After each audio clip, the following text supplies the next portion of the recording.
Hello teachers, welcome back to help for teachers YouTube channel. दोस्तों, महाराष्ट्र राज्य परीक्षा परिषद की तरफ से 30/12/2025 को जो लेटर इशू किया गया था, जो कि प्राथमिक शिष्यवृत्ति परीक्षा इयत्ता 4थी व उच्च प्राथमिक शिष्यवृत्ति परीक्षा इयत्ता 7वी एप्रिल 2026च्या प्रसिद्धी पत्रकास प्रसिद्धी मिळण्याबाबत, ये जो है क्लास 4th और 7th का प्रसिद्धि पत्रक है, जो कि इस साल दिनांक 26 अप्रैल 2026 ये जो डेट है, इस टाइम पे 4th और 7th की स्कॉलरशिप की एग्जाम होने वाली है, जिसके बारे में इस पत्रक में पूरी जानकारी दी हुई है। अब यहाँ पे उसकी पूरी गाइडलाइन दी हुई है, इसको आप अच्छे से पढ़ सकते हैं। अब इसके कुछ इंपॉर्टेंट चीजें मैं आपको बता देता हूँ। ये जो एग्जाम होने वाली है 4th और 7th की, वो संडे 26 अप्रैल 2026 को होगी। ये टोटल 150 मार्क्स की एग्जाम है। अब यहाँ पे उसके नीचे ऑनलाइन आवेदन पत्र भरण्याचे वेळापत्रक दिया हुआ है, नियमित शुल्कासह, यानी रेगुलर फी के साथ आप 30 दिसंबर से 2 फरवरी तक ये यहाँ पे ऑनलाइन फॉर्म भर सकते हैं। और उसके बाद यहाँ पे 3 फरवरी से लेकर 17 फरवरी तक विथ लेट फी, यानी यहाँ पे अगर आप 2 फरवरी के बाद फॉर्म भरेंगे तो आपको लेट फी भी देना होगी। और उसके बाद यहाँ पे with super late fee, with special super late fee, यानी जितना आप लेट करेंगे उतनी फीस यहाँ पे आपको लेट फी लगेगी। अब उसके बाद यहाँ पे नीचे और बहुत सारी चीजें दी हुई हैं, इसको आप अच्छे से पढ़ लीजिए। मैं अब यहाँ पे ये पत्रक के बारे में डिस्कस नहीं करूंगा, आपको किस तरह से ऑनलाइन फॉर्म भरना है स्टूडेंट्स के वो देखेंगे। लेकिन उससे पहले जो मेन चीज़ है यहाँ पे ये देख लेते हैं। अब यहाँ पे परीक्षा शुल्क दिया हुआ है, जो फीस स्टूडेंट्स को लगने वाली है उसके बारे में यहाँ पे जानकारी दी हुई है। यहाँ पे आप देख सकते हैं, शुल्काचा प्रकार प्रवेश शुल्क 50 रुपये, परीक्षा शुल्क 150 रुपये बिगर मागास के लिए, और मागास कहेंगे तो यहाँ पे 75 है। और एकूण शुल्क जो है 2 फरवरी तक अगर आप फॉर्म भरेंगे 200 रुपये पर स्टूडेंट फीस लगेगी बिगर मागास में, और अगर मागास विद्यार्थी है तो यहाँ पे 125 रुपये फीस लगेगी। इसके अलावा यहाँ पे विलंब शुल्क है, अति विलंब शुल्क यहाँ पे दिया हुआ है, तो इसको आप देख लीजिए। अब उसके बाद यहाँ पे शाला संलग्नता शुल्क 200 रुपये प्रति वर्ष, तो इस तरह से यहाँ पे फीस लगने वाली है। अब मैं यहाँ पे किस तरह से ऑनलाइन फॉर्म भरना है वो आपको बता देता हूँ। तो सबसे पहले मैं न्यू टैब ओपन कर लेता हूँ। गूगल में आने के बाद आपको MSCE पुणे टाइप करना है, तो मैं यहाँ पे MSCE पुणे टाइप किया हूँ।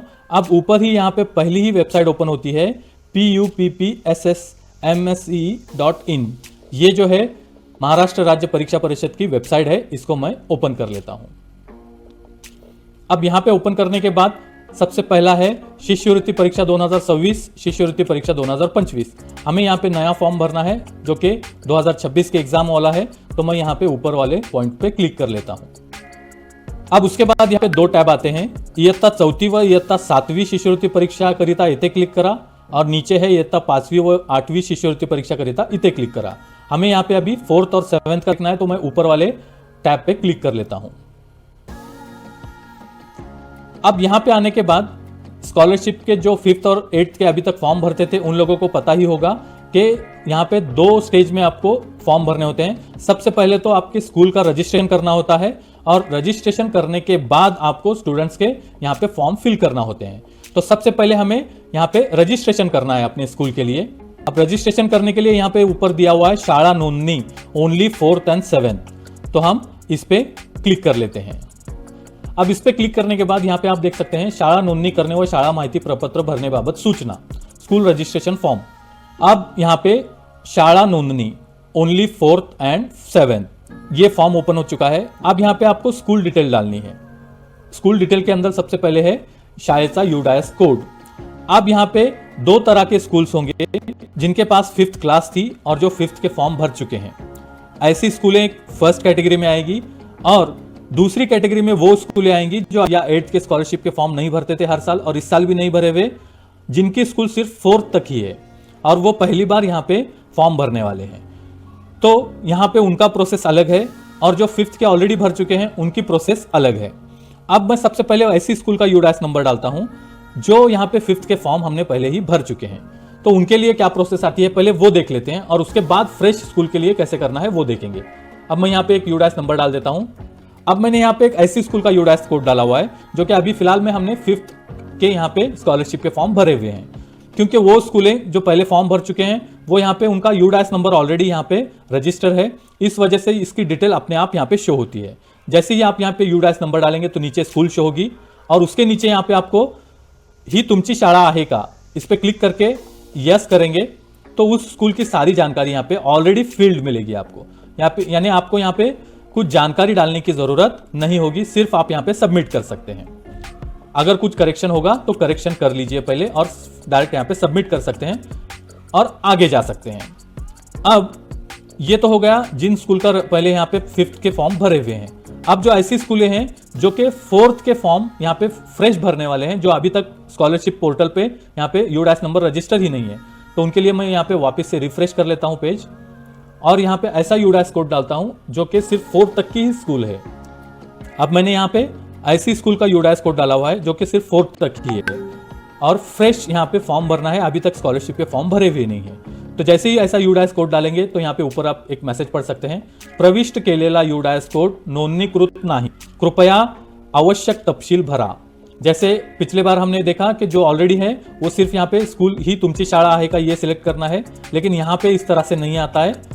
यहाँ पे आपको पूरी जानकारी डालनी है, जैसे शाळेचं नाव, शाळेचा पत्ता, पिन कोड, डिस्ट्रिक्ट, उसके बाद तालुका, हेडमास्टर मोबाइल नंबर, वापस दोबारा कंफर्म वही मोबाइल नंबर डालना है और ईमेल आईडी। और उसके बाद सबसे इंपॉर्टेंट चीज यहाँ पे नीचे दिया हुआ है, शाळेच्या लेटर हेडवर संबंधित मुख्याध्यापकाचा सही व शिक्क्यासह उपरोक्त प्रमाणे माहिती इंग्रजीमध्ये नमूद करून विनंती अर्ज अपलोड करावा। यानी इतनी जो जानकारी है ये जानकारी आपको लेटर हेड पे लिखनी है और उसका फोटो या फिर पीडीएफ बनाकर उसकी साइज 100 KB से कम होनी चाहिए, वो फाइल यहाँ पे आपको अपलोड करनी है और उसके बाद सबमिट कर देना है। यानी ये नई स्कूलों को इतना काम करना पड़ेगा। इसका मैं यहाँ पे एक पीडीएफ भी आपको इस वीडियो के डिस्क्रिप्शन में दे दूंगा या फिर हमारे व्हाट्सएप ग्रुप पे भी शेयर किया हुआ है मैंने, तो वहां से वो पीडीएफ लेकर आप ये जानकारी भरकर यहाँ पे अपलोड कर सकते हैं। तो मैं पहले इस स्कूल की जानकारी भर लेता हूँ, फिर वीडियो को कंटिन्यू करता हूँ। अब यहाँ पे मैंने सारी जानकारी भर ली हुई है। अब यहाँ पे जो लेटर हेड पे हमने लिखी हुई जानकारी है उसको अपलोड करना है, तो उसके लिए चूज फाइल पे क्लिक कर लेते हैं और ये फाइल जहाँ पे रखी हुई है उस पर मैं क्लिक कर लेता हूँ। यहाँ पे आप देख सकते हैं कि ये फाइल अपलोड हो चुकी है। आप चाहे तो व्यू में जाकर इसको देख भी सकते हैं कि कौन सी फाइल आपने अपलोड की हुई है। तो अब मैं इसको दोबारा कट कर लेता हूँ। तो अब मैंने यहाँ पे पूरी जानकारी फिल की हुई है, तो आप भी इस तरह से पूरी जानकारी को भर दीजिए। पहले यहाँ पे पीडीएफ को अपलोड कर लीजिए और उसके बाद सबमिट पे क्लिक करना है। भरलेली माहिती बरोबर असल्यास यस बटनावर क्लिक करा। यस बटनावर क्लिक केल्यानंतर भरलेल्या माहितीत कोणतेही बदल करता येणार नाही। तो मैं यहाँ पे यस पे क्लिक कर लेता हूँ। शाळेचे नोंदणीसाठीचे अर्ज यशस्वीरित्या सादर करण्यात आले आहे, कृपया 2 तासानंतर शाळेची नोंदणी करण्याचा प्रयत्न करा। यानी इस तरह से आपको फॉर्म अपलोड करने के बाद एक मैसेज शो होगा जिसमें जो फॉर्म हमने अपलोड किया हुआ है, जो जानकारी हमने भरी हुई है, उसको यहाँ पे वेरीफाई करने के लिए 2 घंटे का टाइम यहाँ पे बताया गया है। तो जब वहाँ से वेरीफाई हो जाएगा तो यहाँ पे वो डिटेल्स पूरी आ जाएगी। अभी अगर मैं यहाँ पे वही यूडाइस नंबर डालकर आपको बताता हूँ, तो अब मैंने यहाँ पे यूडाइस नंबर डाला हुआ है, तो आप यहाँ पे नीचे एक मैसेज शो हो रहा है, देख लीजिए आप, शाळेची नोंदणी प्रक्रिया सुरू आहे, कृपया 2 तासानंतर शाळेची नोंदणी करण्याचा प्रयत्न करा।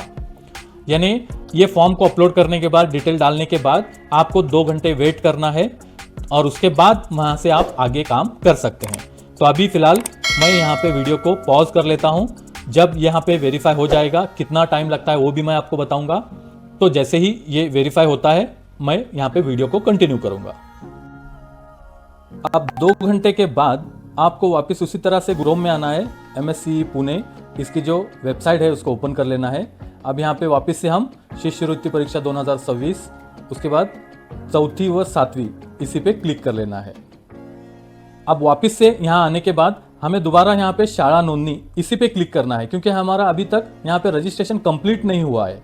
अब उस पर क्लिक करने के बाद वापस हम जहाँ पहले थे वहीं पे आए हुए हैं। अब यहाँ पे आने के बाद वापस से अपना यूडाइस नंबर डालना है और अब आप देख सकते हैं कि यहाँ पे शाळेचे नाव अपने आप आया हुआ है। जो भी नाम आप वहाँ पे पहले रजिस्ट्रेशन करते वक्त डाले हुए थे वो यहाँ पे अब शो हो रहा है। अब यहाँ पे नीचे एक टैब है, ही तुमची शाळा आहे का, तो इस पर क्लिक करना है और यस पे क्लिक कर देते हैं क्योंकि ये हमारी ही स्कूल है। अब उसके बाद यहाँ पे शाळा व्यवस्थापन प्रकार पूछ रहा है। अब आपके स्कूल का जो भी प्रकार है वो यहाँ पे सिलेक्ट करना है। जैसे ये स्कूल जिला परिषद की है, इस वजह से मैं जिला परिषद सिलेक्ट करता हूँ। अब उसके बाद नीचे यहाँ पे मीडियम हमें सिलेक्ट करना है, तो मैं यहाँ पे मीडियम सिलेक्ट कर लेता हूँ। आपका जो भी मीडियम है वो यहाँ पे सिलेक्ट कर लेना है।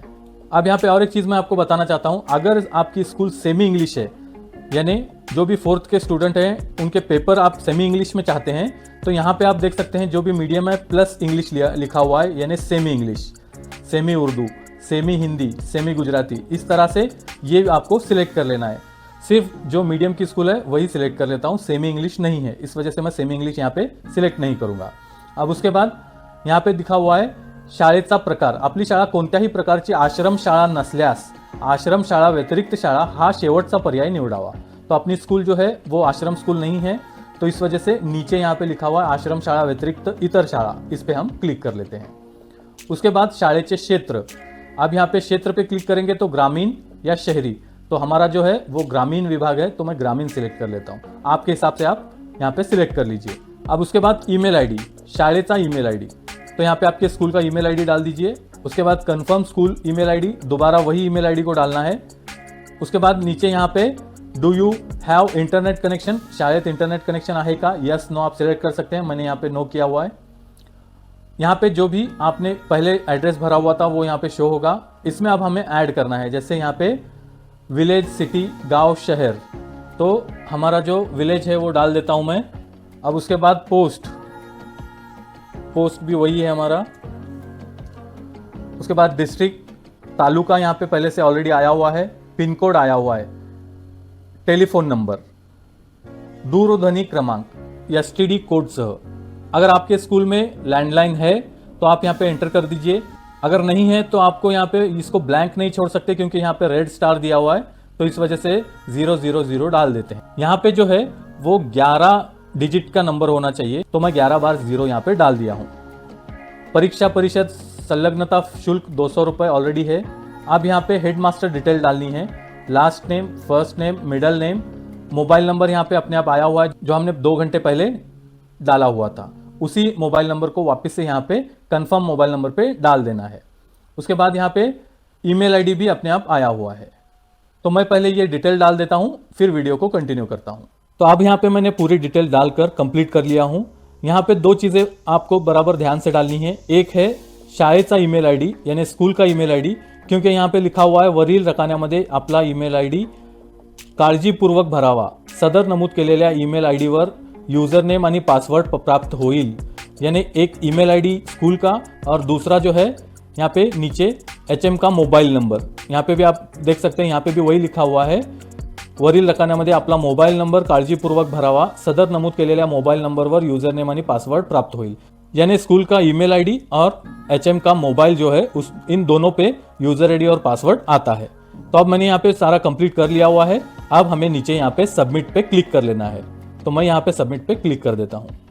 जैसे ही आप सबमिट पे क्लिक करेंगे, भरलेली माहिती बरोबर असल्यास यस बटनावर क्लिक करा। यस बटनावर क्लिक केल्यानंतर भरलेल्या माहितीत कोणतेही बदल करता येणार नाही, तो हमारा सब यहाँ पे बराबर है, तो मैं एस पे क्लिक कर लेता हूँ। स्कूल रजिस्टर्ड सक्सेसफुली, आपला लॉगिन आयडी व पासवर्ड फक्त याच नोंदणीकृत मोबाइल क्रमांक आणि ईमेल आईडीवर पाठवला आहे, यानी जो भी आपने मोबाइल नंबर दिया हुआ है और स्कूल का ईमेल आईडी दिया हुआ है उसी पे यहाँ पे यूजर आईडी और पासवर्ड आपको मिल जाएगा। तो ओके पे क्लिक कर लेते हैं। अब जैसे ही ओके पे क्लिक करेंगे तो यहाँ पे आप स्कूल लॉगिन ओपन हो चुका है, जिसमें स्कूल का यूडाइस कोड जो है वो यूजर आईडी होता है और पासवर्ड आपके मोबाइल या फिर ईमेल आईडी पर आ चुका होगा, तो उसको यहाँ पे एंटर करके लॉगिन कर लेना है। तो इसी वीडियो को अगर कंटिन्यू करेंगे तो वीडियो बहुत लंबा होगा, इस वजह से हम ये वीडियो 2 पार्ट में देखेंगे। पहले पार्ट में हमने देखा कि किस तरह से आपको स्कूल का रजिस्ट्रेशन करना है 4th और 7th के, यानी 4वीं और 7वीं शिष्यवृत्ति स्कॉलरशिप एग्जाम के लिए। अब नेक्स्ट पार्ट हम जल्द ही बनाएंगे, जिसमें हम देखेंगे कि स्कूल का लॉगिन करने के बाद आपको स्टूडेंट के फॉर्म कैसे फिल करना है और क्या क्या जानकारी वहाँ पे लगने वाली है। और अगर ये वीडियो आप लेट देख रहे हैं तो इसी वीडियो के डिस्क्रिप्शन में आपको लिंक भी मिल जाएगी कि किस तरह से ये फॉर्म आगे भरना है 4th और 7th के स्कॉलरशिप के लिए। तो आई होप ये वीडियो आपको अच्छा लगा। अगर अच्छा लगा तो लाइक करना और शेयर करना ना भूलें, और आगे इसी तरह के वीडियोस को देखते रहने के लिए चैनल को सब्सक्राइब कर लीजिए। Thank you for watching.